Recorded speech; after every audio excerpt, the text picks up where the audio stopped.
bonjour à tous. Donc, je suis Nadia, la responsable du service assistance.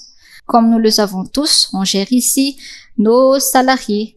Il faut donc avoir des salariés pour pouvoir utiliser le logiciel. Nous avons fait en sorte que les salariés ont un accès au logiciel bulletin web et mobile. C'est pour ça que nous avons créé la notion de salarié utilisateur, et il faut tout d'abord créer son compte utilisateur dans le logiciel licence utilisateur avant de pouvoir gérer son bulletin de paie dans le logiciel.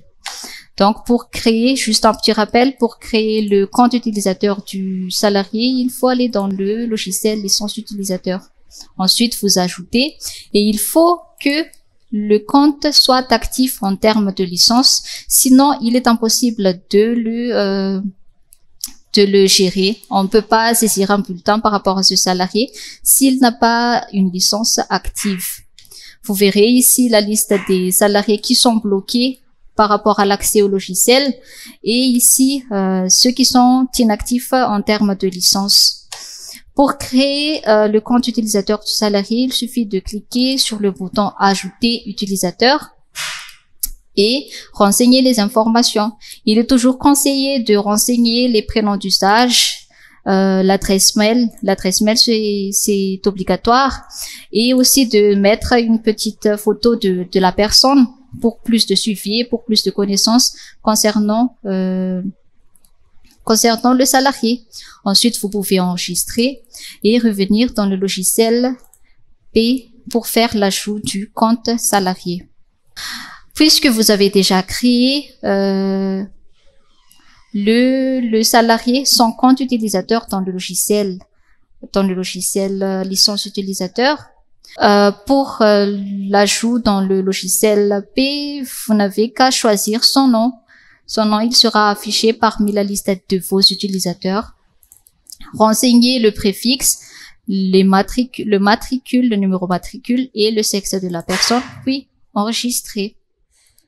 Et on va entamer tout de suite la nouvelle fonctionnalité concernant la publication des bulletins de mois. Un petit rappel aussi, auparavant, nous avons établi que lorsque les bulletins sont validés, il sera tout de suite publié dans le logiciel bulletin web et mobile. Et donc, nous avons mis en place cette fonctionnalité pour qu'il y ait plus de sécurité et qu'on puisse élaborer et diffuser étape par étape les bulletins de paie.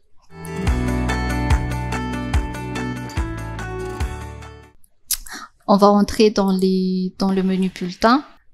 Concernant les nouvelles fonctionnalités, nous avons mis en place aussi le consigne de paie qui est à côté des sous-menus saisie individuelle, saisie collective. Là, il y a les consignes de paie.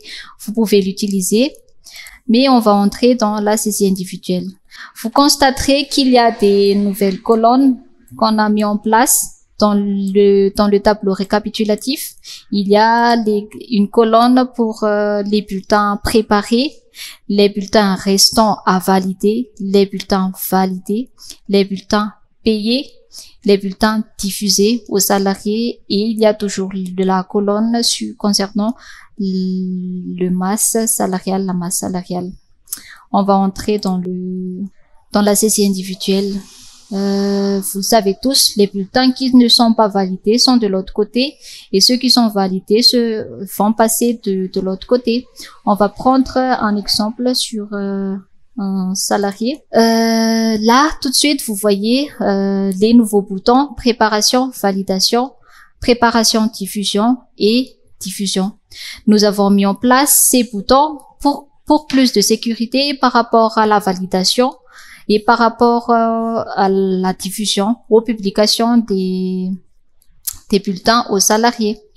Avant de valider la préparation, il faut tout d'abord faire la saisie des bulletins, c'est-à-dire saisir tous les variables du bulletin de paie de ce salarié. Par exemple, les congés, les primes, les allocations, les prêts vont automatiquement. Si le salarié va quitter l'entreprise, les STC, tout ça, il faut le saisir avant puisque c'est la préparation du bulletin de paie. Une fois que vous avez terminé la saisie du bulletin, vous pouvez cliquer sur le bouton préparation, puisque vous avez déjà terminé la préparation du bulletin. Une petite remarque, à partir de cette étape, vous ne pouvez plus modifier le bulletin. Donc, il suffit de confirmer. La personne qui a confirmé la préparation, le nom de la personne s'affichera sur le bouton ainsi que la date de la préparation. Et vous ne pouvez plus faire une modification sur le bulletin. Si je vais par exemple dans la partie heures travaillées, il n'y a plus le bouton modifier. De même, dans les rubriques congé ou absence ou autre, vous ne pouvez plus faire des modifications concernant le bulletin de paie.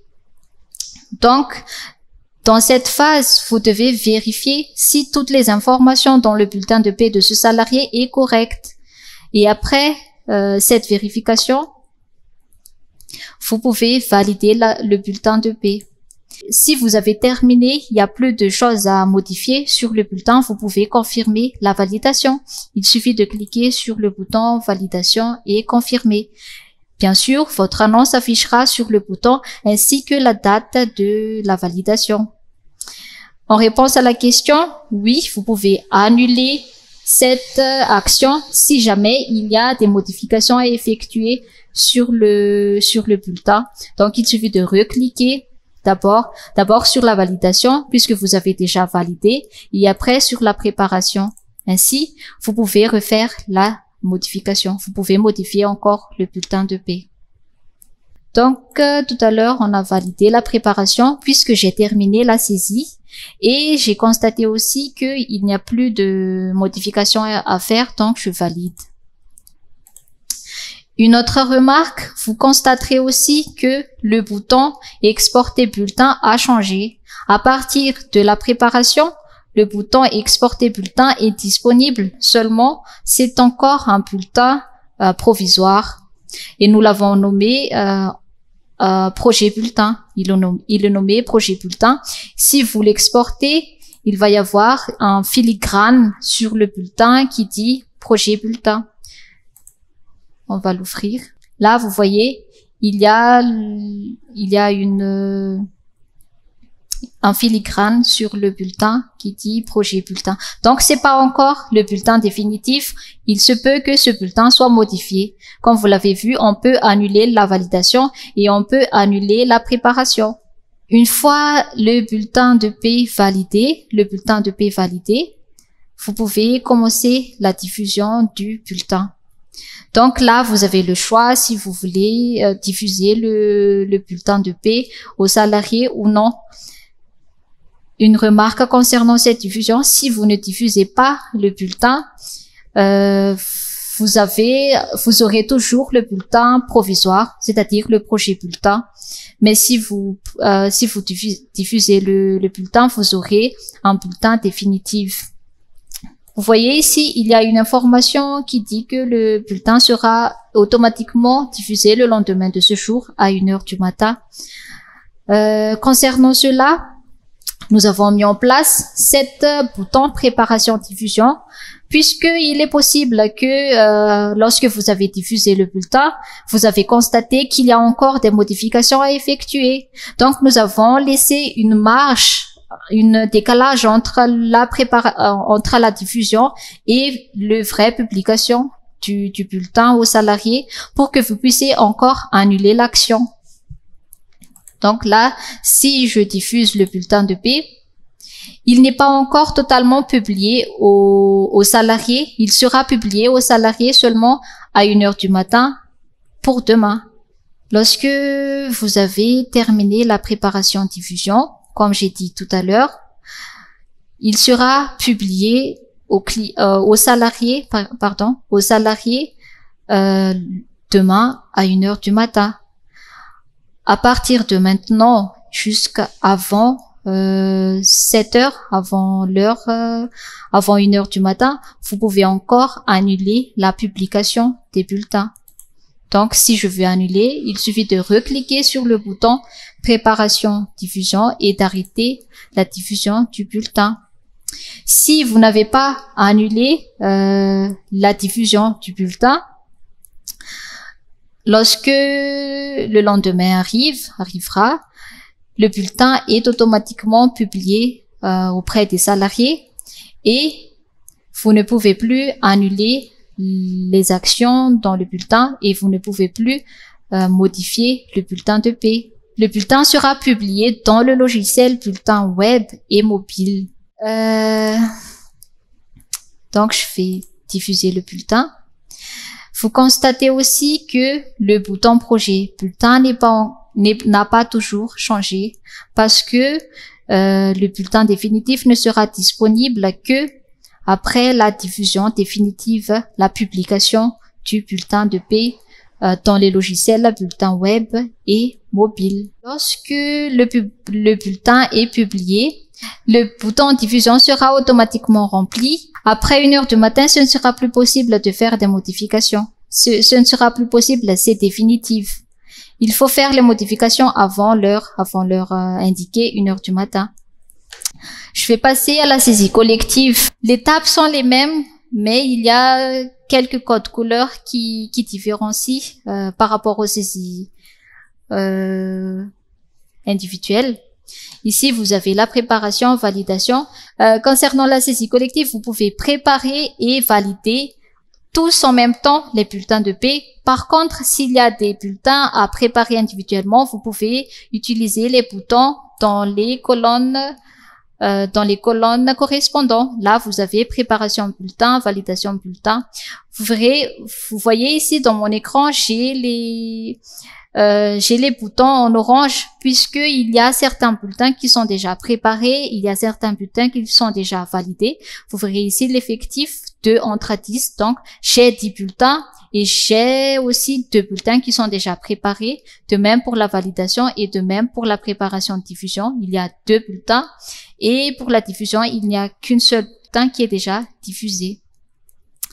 C'est pour ça que les boutons sont en orange. Concernant la préparation ou validation individuelle, vous pouvez cocher sur les colonnes correspondantes. Si le bouton est en vert, ça veut dire que vous pouvez encore annuler l'action.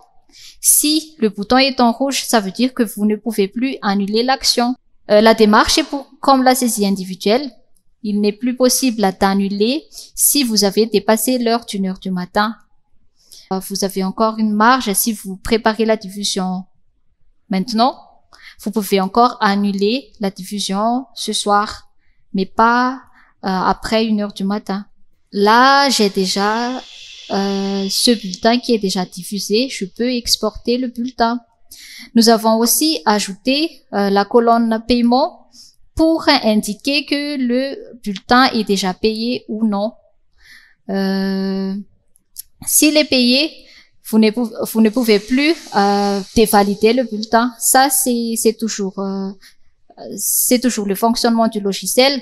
Une fois que le paiement du salaire est effectué, que vous avez renseigné cela dans le logiciel, vous ne pouvez plus dévalider le bulletin et vous ne pouvez plus aussi faire des modifications. De même, si vous avez déjà clôturé le bulletin, la période de saisie des bulletins. À partir de la confirmation de la préparation, vous ne pouvez plus modifier le bulletin de paie. Si vous voulez modifier le bulletin de paie, il faut annuler la préparation. Si vous voulez réinitialiser, c'est pas grave.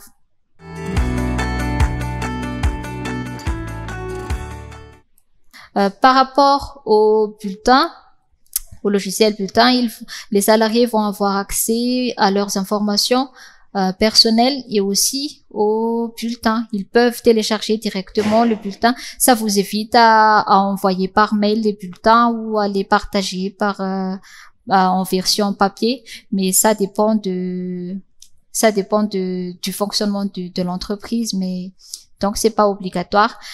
Voilà, nous avons vu les principaux éléments concernant la publication des bulletins dans MANAOP. Je vous remercie de votre attention. À bientôt.